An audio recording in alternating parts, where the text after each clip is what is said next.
చండీ యాగం విశిష్టత.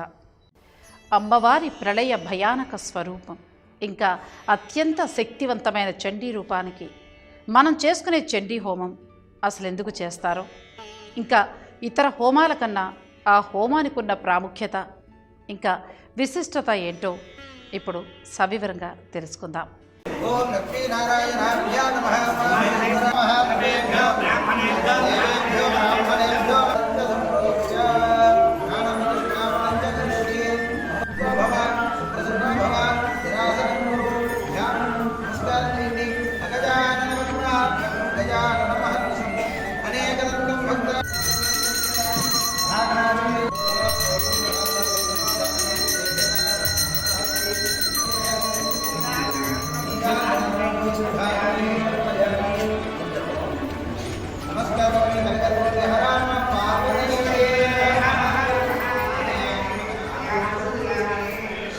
గణపతి హోమం, శక్తి హోమం, త్రిమూర్తి హోమం, ఇంకా ఈశ్వర హోమం, ఇలా హోమాల్లో ఎన్నో రకాలున్న అమ్మవారికి చేసే ప్రతిష్టాత్మకమైన హోమం చండీ హోమం.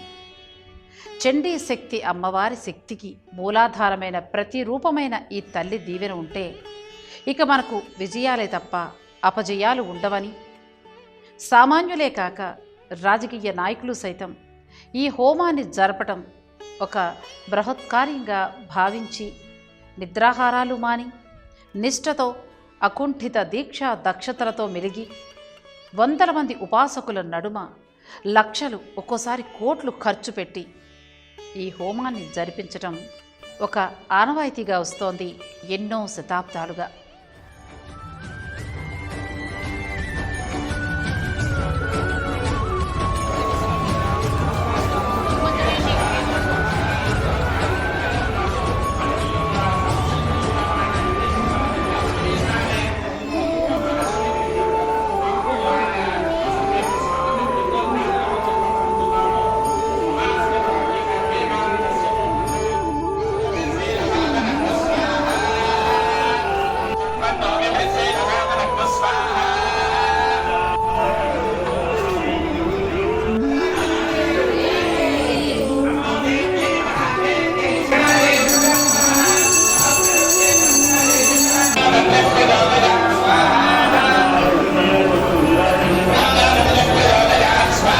సుమారు 700 నుంచి 7000 వరకు ఉండే అమ్మవారి దివ్య నామావళిని పఠించవలసి వస్తుంది. కనుక ఈ హోమాన్ని జరిపించటం అనేది ఒక సాహస చితిగా అభివర్ణిస్తారు సాధారణ ప్రజలు. మాటల్లో స్పష్టత, నియమం, నిబద్ధత, అన్నింటికన్నా ముఖ్యంగా అమ్మవారి పట్ల అచంచలమైన భక్తి ఉండడం అనేది ఈ హోమం నిర్వహించడానికి పండితులకు ఉండాల్సిన ముఖ్య లక్షణాలు.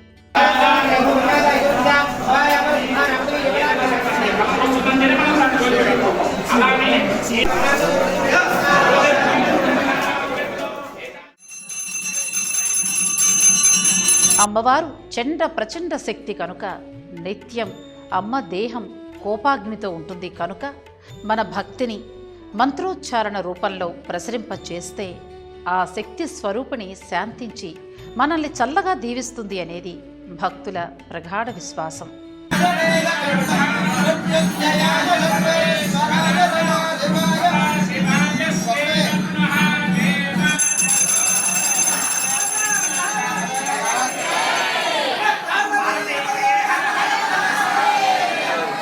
మంత్రోచ్చారణ ఈ హోమంలో చాలా కీలకమైన భూమిక పోషించటం వల్ల శారీరక ఎదుగుదల, ఇంకా మానసిక పటుత్వం ఈ హోమాన్ని జరిపించే వారికి చాలా ఆవశ్యకం. మన జీవన గమనంలో మనం ఎదుర్కొనే లాభ నష్టాలు, ఆర్థిక ఇబ్బందులు, శారీరక సమస్యలు, ఇంకా మానసిక సమస్యలకు గాను ఒక సరీకృత సమాధానం ఈ హోమం అని చెప్తారు పండితులు. అమ్మవారి ముఖ్య కార్యమైన సృష్టిని ఉద్దేశించి ఆ జగజ్జనని మానవాళి మీద చూపే కరుణకు గాను మనం చేసుకునే నీరాజన క్రతువు చండీ హోమం.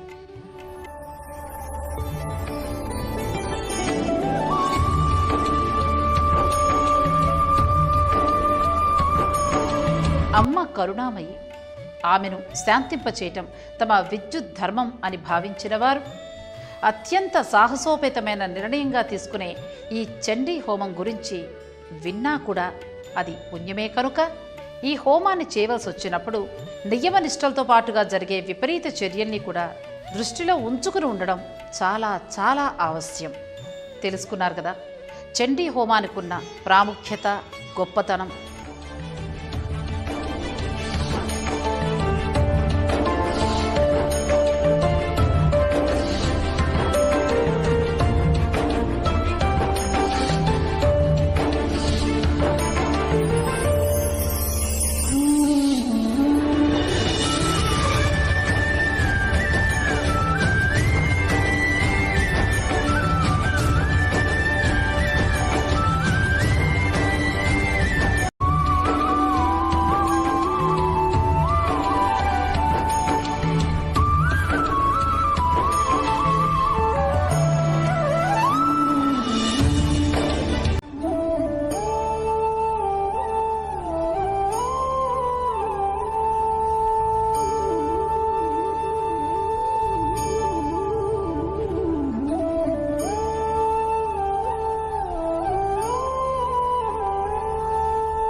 భక్తిహీనం పరమేశ్వరి ఇలాగా మేము చెప్పిన మంత్రంలో తప్పకుండా విజయాహీనం మనం చేసిన క్రీడలో తప్పకుండా భక్తిహీనం చివరికి మన భక్తిలో కూడా తప్పకుండా క్షమించమ్మా అని నమస్కారం చేసుకున్నాం అంటే భక్తిహీనం అందరూ చెప్పండి మా సర్వమంగళ